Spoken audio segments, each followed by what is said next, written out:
Creative Commons is a copyright licensing system that's open to everyone, and it's now the world's largest copyright system for online content, which is free to use. And in Hong Kong, you're right, I helped to introduce that in 2008, so it's about 3 years ago. And now we have, since 2008, we have 600,000 licensed works created by people in Hong Kong online, which is free to use on certain terms.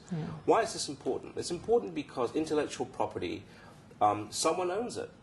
Okay, it's your copyright. Each time you type something in your word processor, as an author, that's your work, that's your right.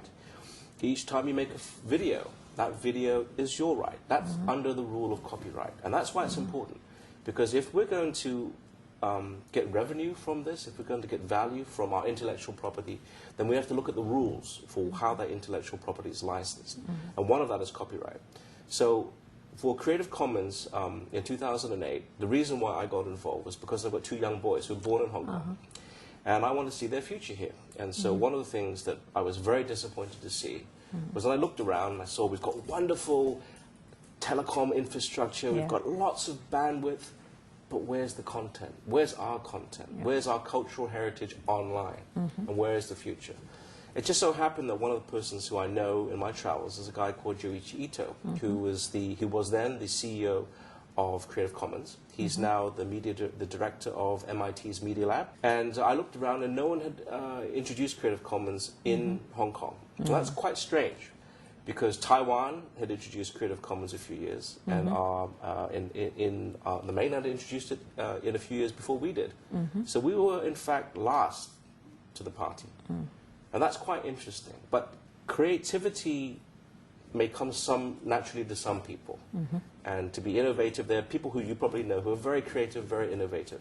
But for the rest of us, what is the training for creativity? How do you become creative? Do you just sit there and become creative? It takes actually a lot of work, a lot of practice. Activities like liberal studies and education will help us be more discerning and help us to think differently. But the question is, how do we, what's the raw material? Do we have to create reinvent the wheel every time online? The answer is no, because one form of creativity is putting things together in a different way. Remixing, you've probably heard. You've also probably heard of people who have an opinion online and they want to share it, okay, such as blogs, such as your blog. And there is, again, that's your property, that's your intellectual property. And until people realize that property is worth something, then people will not look at this area as being a future to invest in. And that's what I would hope to change, by looking at things like Creative Commons for licensing your work, and looking at how we can start to trade it. Why? Because Creative Commons right now is non-commercial, but it doesn't preclude that we add a commercial license. So it's called dual licensing. You just like an extended version. Exactly. And so the question, and in Hong Kong, one of the great things we have is standard contracts. Okay? So if you want to rent an apartment in Hong Kong, you can go to any stationers, and for $5 you can get a very standard contract. Okay? Our contracts are free. Okay, but they're standard. They're very standard contracts, and everyone on the internet understands how to use the 6 licenses. You can use it only for non-commercial purposes. You can look at the website for the details, but it's important because I think we're in early days on starting our creative industry and innovative industry in Hong Kong. We have Create HK, which is the government initiative, but the real change are those who are 13 years old, okay? The young people, the youth, because they think differently than we do.